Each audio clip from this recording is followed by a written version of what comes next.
Hi friends, share market में ना लंबे समय के लिए हर कोई प्रॉफिट कमाना चाहता है, लेकिन समस्या क्या होती है कि जब कोई कंपनी तेजी से भागने लगती है तो दोस्तों सारे लोग उसमें इन्वेस्ट करने लगते हैं, जबकि प्राइस ज्यादा बढ़ चुकी होती है। तो ऐसे में एक समझदार इन्वेस्टर को चाहिए कि वो ऐसे स्टॉक्स पे नजर डाले जो कि जिनमें कॉम्पिटिटिव एडवांटेज है और जो ठीक ठाक प्राइस पे मिल रहे हैं। ठीक है दोस्तों, तो आज ऐसे ही दो स्टॉक्स के बारे में बात करेंगे जिनके अंदर एक मोट है, इकोनॉमिक कॉम्पिटिटिव एडवांटेज है और उनका बिजनेस मॉडल भी बहुत स्पेसिफिक है।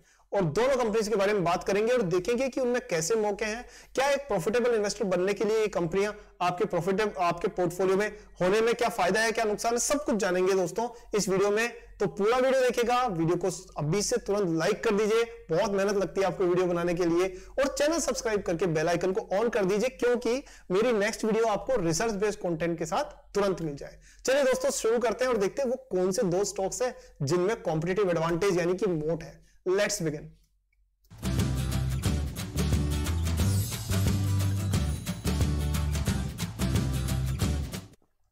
पहली जो कंपनी है दोस्तों वो है टेनला प्लेटफॉर्म। आज के वीडियो में जो बात कर रहे हैं हम, तो ये दोस्तों आपने देखा होगा ये बहुत ही पॉपुलर नाम हो चुका है, क्योंकि मेरे हिसाब से पिछले साल जो सबसे ज्यादा चर्चित नाम थे उनमें से एक नाम ये भी रहा हुआ है। लेकिन ऐसी क्या खास बात है और क्या कंपनी अभी भी अंडरवैल्यूड है, ये सब देखते हैं हम इस वीडियो में।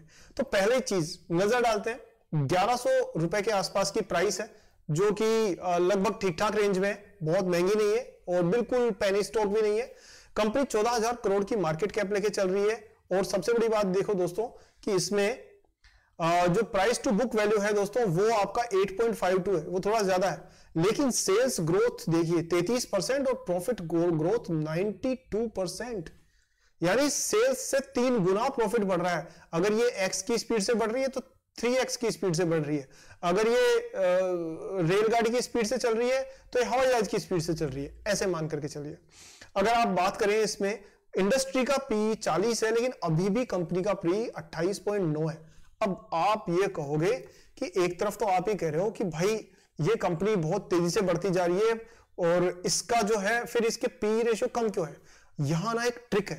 ट्रिक क्या है कि दोस्तों प्राइस टू अर्निंग रेशियो में प्राइस ऊपर होती है, अर्निंग नीचे होती है। लेकिन आपने ध्यान दिया कि इसकी अर्निंग 92 है, यानी कि अर्निंग तेज बढ़ रही है, प्राइस उतनी तेजी से नहीं बढ़ रही है। सो अब ये हुआ कैसे, इसके लिए इसके बिजनेस सेगमेंट में थोड़ा सा, बिजनेस बैकग्राउंड में थोड़ा सा नजर डालते हैं।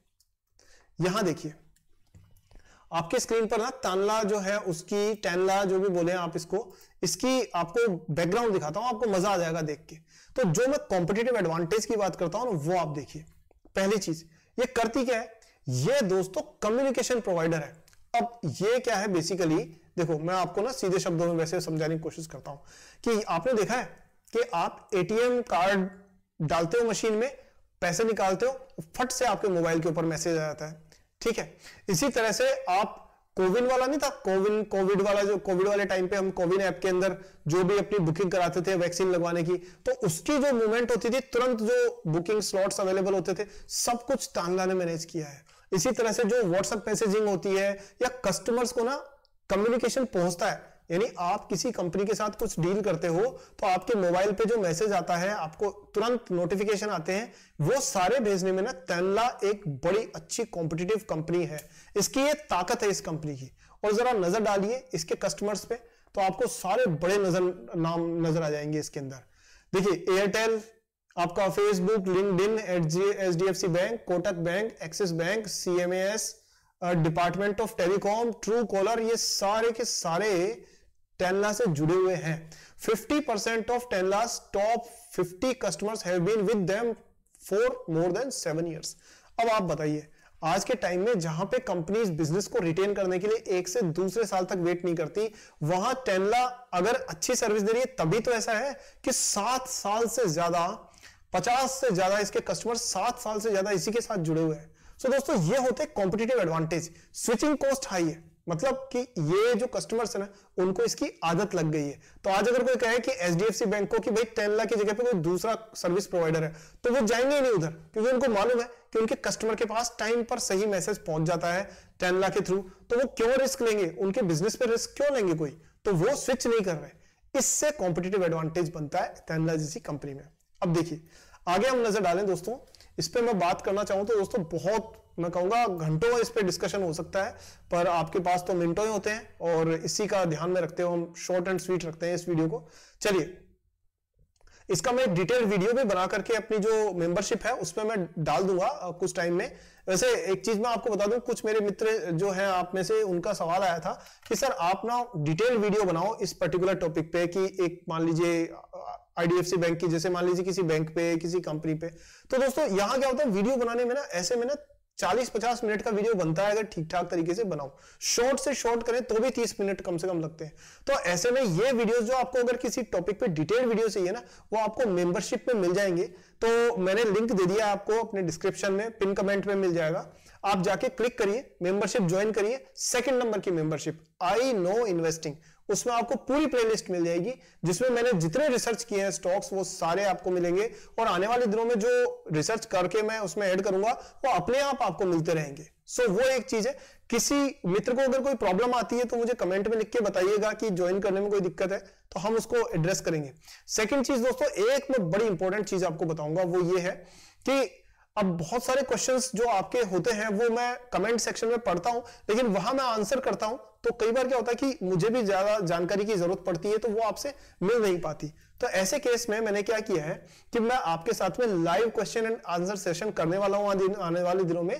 तो इसके लिए एक मैंने अपना एक साइन अप लिंक दिया हुआ है, आप वहां जाके क्लिक करिए, फ्री में अपना ईमेल आईडी डाल के साइन अप कर लीजिए। बस उसके बाद जो लाइव सेशंस होंगे उसमें हम आपस में एक दूसरे से रूबरू होकर के बात कर पाएंगे। ठीक है दोस्तों, तो ये काफी लोगों का जो क्वेश्चंस थे उसको ध्यान में रखते हुए मैंने किया था। वापस अपने स्टॉक पे चलते हैं और बात करते हैं टेनला प्लेटफॉर्म की। तो यहां ये देखिए ग्राहम नंबर 333 है, 34 है, जिसके आसपास प्राइस मतलब ठीक ठाक वैल्यू है इसकी, कोई ज्यादा आप ओवर प्राइस नहीं कह सकते इसको। और अगर आप ध्यान दोगे तो बाकी सारे नंबर्स भी ठीक ठाक है। डेट तो लगभग नगण्य है इसका, और साथ में मान करके क्योंकि डेट टू इक्विटी तो 0.05 है, तो डेट फ्री है एक तरह से कंपनी। पायस की स्कोर भी ठीक ठाक रेंज में है। एंटरप्राइज वैल्यू 14,000 करोड़ की है। अब इसके टेक्निकल्स पे नजर डालते हैं दोस्तों। यहां पे आप देख सकते हैं टेनला की खास बात यह है कि अभी अभी इस मूविंग एवरेज ने क्रॉस किया है, और वो भी 3 मूविंग एवरेजेस ने। कौन कौन से ने? Short term moving average, mid term moving average और लॉन्ग टर्म मूविंग एवरेजेस, ये तीनों ने क्रॉस किया है। पर खास बात यह है कि ये ना अभी यहां क्रॉस किया है इन्होंने इनसे कैंडलस्टिक से नीचे, लेकिन उसके बाद में थोड़ा सा स्लो डाउन आया है। बट मैं आपको ये कह रहा हूं कि यहां ना आप मान के चलिए आने वाले टाइम में ये आपको एक बुल रन दिखाने की पूरी चांसेस दिखते हैं। साथ में आप देखो मूविंग एवरेज वॉल्यूम कितना तेजी से ग्रो हुआ है, तो ये भी एक तरह से अप ट्रेंड को शो करता है। तो साफ तौर पे टेनला जो है वो एक अप ट्रेंड में जाती हुई नजर आ रही है। आपको इसकी प्राइस पे नजर रखना चाहिए। अगर ये 1500 की रेंज के आसपास में, यानी अगर मैं कहूं 1500 एग्जैक्टली मैं कहूं तो 1350 के आसपास में अगर ये स्टे कर जाता है, इससे ऊपर क्लोज होता है, तो फिर आपको ये एक बुल रन कंटिन्यू होते हुए दिख सकता है। टेनला के शेयर होल्डिंग पैटर्न पे नजर डालते हैं।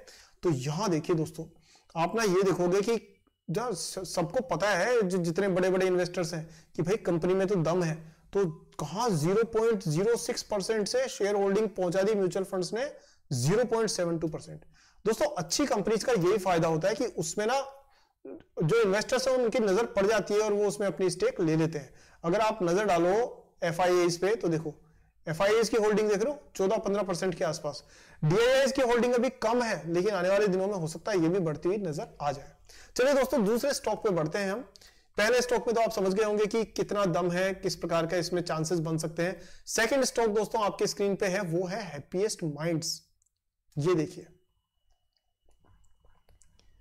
हैप्पीएस्ट माइंड्स जो है ना आपका, एक सेकेंड, ये दोस्तों ये भी आईटी में ही है, सॉफ्टवेयर सॉल्यूशंस में है ये कंपनी। पर यहां ना मैं आपको एक चीज बताता हूं कि इस कंपनी में खास बात क्या है। जिस तरह से हमने देखा पहले वाली कंपनी टेनला में, उन्होंने एक कम्युनिकेशन जो पार्ट यानी एप्लीकेशन टू कंज्यूमर, वो पार्ट में बहुत स्ट्रांग है वो। इसी तरह से हैप्पीएस्ट माइंड्स जो कंपनी है वो दोस्तों अलग अलग पर्टिकुलर जो बिजनेस सेगमेंट्स होते हैं उनको केटर करने में एक्सपर्ट है। मतलब मैं आपको जैसे बता दूं, देखिए यहां आप देखिए अपने स्क्रीन पर कि ये कंपनी क्या करती है बेसिकली, कि इसने ना अपने बिजनेस सेगमेंट बना रखे और स्पेशली देखो कस्टमर बिजनेस टू बिजनेस वाला जो सेगमेंट होता है ना, उसमें क्या होता है कि मान लीजिए आज आप एक कोई कंपनी चलाते हैं, मान लीजिए आपका एक रिटेल स्टोर है या एक फैक्ट्री है जो कि मान लीजिए कि कार की ट्यूब्स बनाती है फॉर एग्जांपल। तो आपको इस पूरे प्रोसेस मैन्युफैक्चरिंग को या डिस्ट्रीब्यूशन को मैनेज करने के लिए आईटी सॉल्यूशंस चाहिए। लेकिन आपको आईटी सॉल्यूशन कैसा चाहिए भैया? आपको क्या सर्वर रूम बनवाना है अपना, या आपको अपने हार्डवेयर को अपग्रेड करवाना है? तो उसके लिए ना हैप्पीएस्ट माइंड्स के पास अलग से एक टीम है, अलग से एक सेगमेंट है।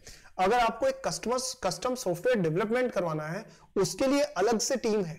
यानी इन्होंने सेगमेंट्स अलग अलग कर रखे हैं। ऐसा नहीं है कि सारे के सारे मतलब आप क्लाइंट आया और सब कंफ्यूजन पैदा करने के लिए एक साथ पहुंच गए।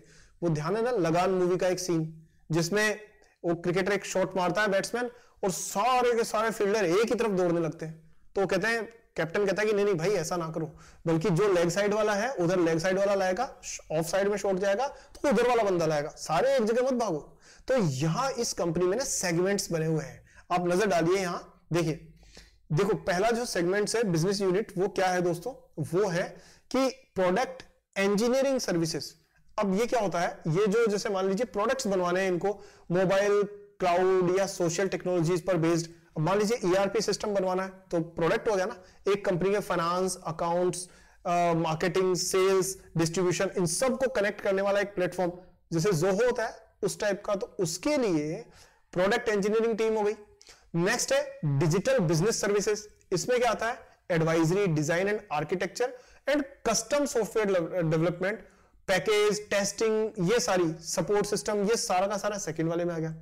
तीसरी चीज है infrastructure management and security services. तो आपको जैसे मान लीजिए सर्वर रूम बनवाने हैं, सीसीटीवी का ऑटोमेशन करना है, आपको वो इंस्टॉल करके सारा ईआरपी सिस्टम को अपग्रेड करना है, हार्डवेयर नया लगाना है, ये सारा तीसरी टीम में आएगा।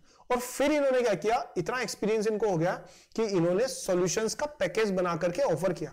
अब आज क्या होता है फायदा कि अगर किसी कंपनी के पास आप पहुंचते हो तो कंपनी आपको ये नहीं कंफ्यूजन नहीं पैदा करेगी, बल्कि साफ कहेगी अच्छा आपकी रिक्वायरमेंट है ये है, तो आप ये वाला सॉल्यूशन आपका एग्जैक्टली काम कर जाएगा। तो क्या होगा कि कस्टमर का टाइम बचा, पैसा बचा, और इनका भी टाइम बचा, पैसा बचा। तो ये हैप्पीएस्ट माइंड्स का एक प्लस पॉइंट है कि इन्होंने कस्टम पैकेजेस बना रखे हैं। और साथ में जो लेटेस्ट टेक्नोलॉजी जैसे एजाइल इंफ्रास्ट्रक्चर हो गई, डेटा मैनेजमेंट हो गया, एआई हो गई, आपकी वेब टेक, ये सब कर रही है। और साथ में सभी इंडस्ट्रीज को कैटर कर रही है, automotive, banking, education, publishing, manufacturing, retail, travel and hospitality, सारे।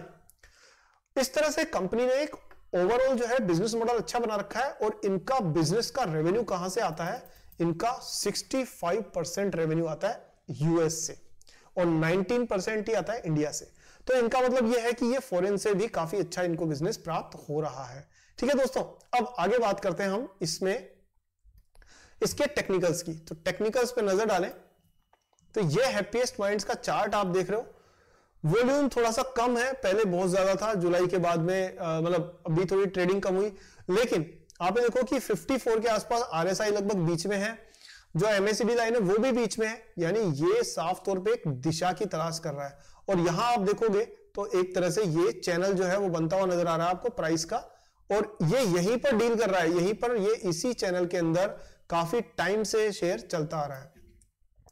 अब यहां खास बात यह है कि मान लीजिए ये इस चैनल को ऊपर की तरफ तोड़ता है, क्योंकि अभी 1100 के आसपास में है, मान लीजिए 1200 के आसपास में स्टे कर जाता है और कुछ समय के लिए 10-5 दिन के लिए इससे ऊपर रह जाता है, तो दोस्तों एक बुल रन की शुरुआत हो सकती है। क्योंकि मूविंग एवरेजेस तो क्रॉस बता ही रहे हैं, लेकिन क्लियर डायरेक्शन अभी मिलना बाकी है।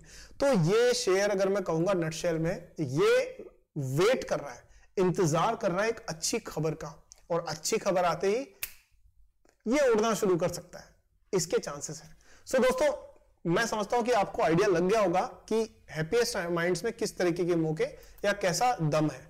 नेक्स्ट इसके शेयर होल्डिंग पैटर्न में देखें तो यहां आप देख सकते हो कि दोस्तों शेयर होल्डिंग में इसमें एफआईआईज म्यूचुअल फंड्स ने अपनी हिस्सेदारी लगभग डबल कर ली है। एफआईआईज की बात करें तो दोस्तों एफआईआईज ने भी 4 से 5 कर ली है अपनी हिस्सेदारी, और जो डोमेस्टिक इन्वेस्टर्स हैं उन्होंने तो मतलब करीब करीब 0 डबल के आसपास ही उन्होंने भी अपनी हिस्सेदारी कर दी है। सो ओवरऑल देखें तो प्रमोटर के पास 50% से ज्यादा है, तो थोड़ी सी प्लेजिंग भी है लेकिन कुछ खास नहीं है। तो कंपनी के पास पूरा कंट्रोल है कि वो अपने हिसाब से बिजनेस को ग्रो कर सकते हैं। सो दोस्तों, ये एक छोटा शॉर्ट एंड स्वीट वीडियो रखने की कोशिश की है मैंने। उम्मीद है कि आपको दोनों कंपनीज की कॉम्पिटिटिव स्ट्रेंथ समझ में आई होगी। दोस्तों, कंपनी वही ग्रो करती है आने वाले टाइम में, लंबे समय में, जिसके अंदर एक मोट होती है, ऐसा यूनिक फीचर, ऐसी यूनिक क्वालिटी जो कोई कॉपी नहीं कर सकता। जैसे एशियन पेंट्स जो है उसके पास डिस्ट्रीब्यूशन नेटवर्क है, जैसे कि इन्फोसिस है उसके पास में एक जो बड़े क्लाइंट्स के साथ काम करने का अनुभव है, एलएनटी के पास बड़े मल्टीपल प्रोजेक्ट्स को, हेवी प्रोजेक्ट्स को हैंडल करने का एक्सपीरियंस है, या मैं कहूंगा कि अगर आप छोटे लेवल पर भी जाओ तो कई ऐसी कंपनी जैसे आरवीएनएल है, उसके पास में आईआरएफसी है, उनके पास एक पर्टिकुलर रेलवे के सेगमेंट को हैंडल करने का एक्सपीरियंस है। सो दोस्तों, इस तरह से जिस कंपनी में, जैसे पिडिलाइट है वो फेविकॉल बनाती है, तो उसके मुकाबले में कोई दूसरी कंपनी है ही नहीं आसपास में। तो ऐसी कंपनी जिनमें कॉम्पिटिटिव मोड होता है वो लंबे समय में जरूर ग्रोथ देने की चांस रखती है। तो दोस्तों, ये था आज का वीडियो। कैसा लगा आपको मुझे कमेंट सेक्शन में बताइए। कोई और पॉइंट आप ऐड करवाना चाहेंगे वो जरूर बताइए। आपका और मेरा ही कमेंट बॉक्स, आइए बात करते हैं ना उसमें, तो जरूर मुझे बताइएगा। साथ में दोस्तों, इस वीडियो को लाइक करने के लिए, चैनल को सब्सक्राइब करके बेल आइकन को ऑन करने के लिए और मुझे इतना प्यार, सम्मान और स्नेह देने के लिए हृदय की गहराइयों से आपका बहुत बहुत धन्यवाद। अगले वीडियो में एक बहुत एक्साइटिंग टॉपिक के साथ मिलने वाले हैं। तब तक के लिए जय हिंद।